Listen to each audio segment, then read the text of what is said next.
Qui est concerné par la CSRD? Première règle assez simple, les grandes entreprises cotées.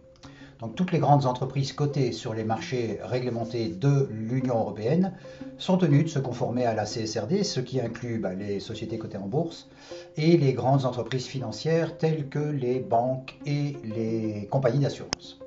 Alors deuxièmement, les grandes entreprises non cotées sont également concernées, plus précisément celles qui répondent à au moins deux des critères suivants: le total du bilan supérieur à 20 millions d'euros, un chiffre d'affaires supérieur à 40 millions d'euros, plus de 250 employés en moyenne sur l'année. Voilà, ça c'est vraiment tout simple. Ensuite, on a les PME, petites et moyennes entreprises, cotées sur les marchés réglementés, sachant que pour elles, il y a des règles simplifiées qui sont prévues, ainsi que des délais de mise en œuvre plus longs qui ont été spécifiquement aménagés. On trouve aussi les filiales de grandes entreprises qui peuvent être exemptées si les informations requises sont incluses dans le rapport de durabilité de leur maison mère. Et pour finir, il y a les entreprises de pays tiers, donc hors Union européenne, qui ont des activités importantes dans l'Union. Elles devront également se conformer à la CSRD si elles génèrent un chiffre d'affaires net supérieur à 150 millions d'euros et si elles ont au moins une filiale ou une succursale importante dans un pays de l'Union. Et donc, comme je le disais dans la séquence précédente, toutes ces entreprises devront donc à terme fournir des informations détaillées sur chaque point de notre acronyme ESG, à savoir environnement, social et gouvernance. Une question qu'on ne m'a pas posée, mais que j'aborde quand même, c'est tiens, est-ce qu'il y a un lien finalement entre la CSRD et la taxonomie? Eh bien, oui, ce sont deux trucs qui sont complémentaires, qui sont liés à plusieurs niveaux en fait. En premier lieu, on a cet objectif commun de soutenir la transition vers une économie durable en Europe. On améliore la transparence et la standardisation des informations ESG, notamment pour aider les investisseurs et toutes les parties prenantes à prendre des décisions éclairées, mieux informées. On trouve également un cadre de référence commun. La CSRD, elle exige des entreprises qu'elles rapportent des informations sur la durabilité avec des critères spécifiques et harmonisés, alors que la taxonomie européenne, elle fournit ces critères en définissant ce qui constitue une activité économique durable. Et donc l'idée, c'est que les entreprises utilisent les critères de la taxonomie pour évaluer et rapporter leurs activités dans le cadre de la CSRD.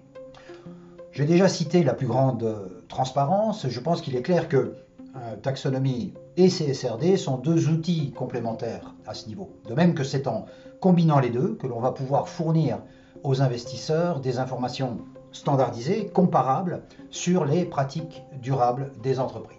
Ce qu'il faut retenir, c'est que la CSRD et la taxonomie européenne sont intrinsèquement liées et se renforcent mutuellement. La CSRD utilise les critères de la taxonomie pour standardiser le reporting de durabilité des entreprises, tandis que la taxonomie fournit les définitions et les normes nécessaires pour évaluer la durabilité des activités économiques.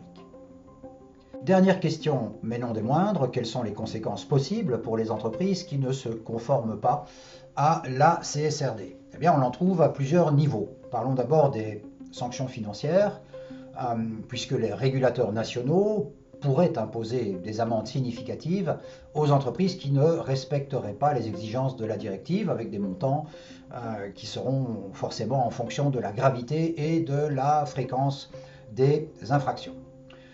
On peut évoquer ensuite le non-respect de la CSRD sur le plan de la réputation des entreprises, qui pourrait affecter donc la perception des investisseurs, des clients, des employés, du grand public, et éventuellement à terme entraîner une perte de confiance et affecter la valeur de la marque.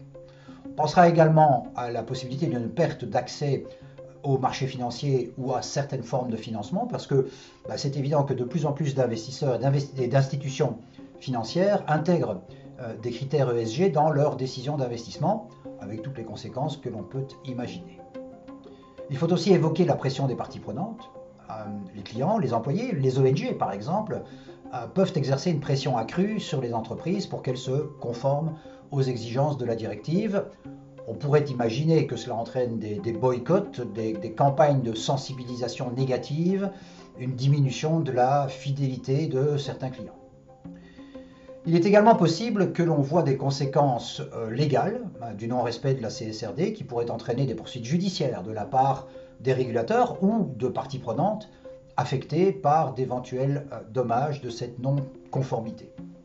Enfin, et ceci concerne même des entreprises qui ne sont pas supposées se soumettre à la directive, l'exclusion des chaînes d'approvisionnement. Les entreprises qui ne se conforment pas à la directive peuvent être exclues des chaînes d'approvisionnement de partenaires commerciaux qui ont des exigences strictes en matière de durabilité.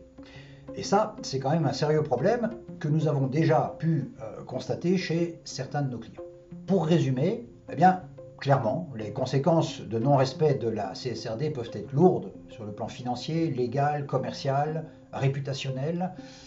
C'est quand même assez crucial de prendre les mesures nécessaires, de mettre ce qu'il faut en place pour intégrer ces pratiques de durabilité dans son plan stratégique. Merci de votre écoute et à très vite.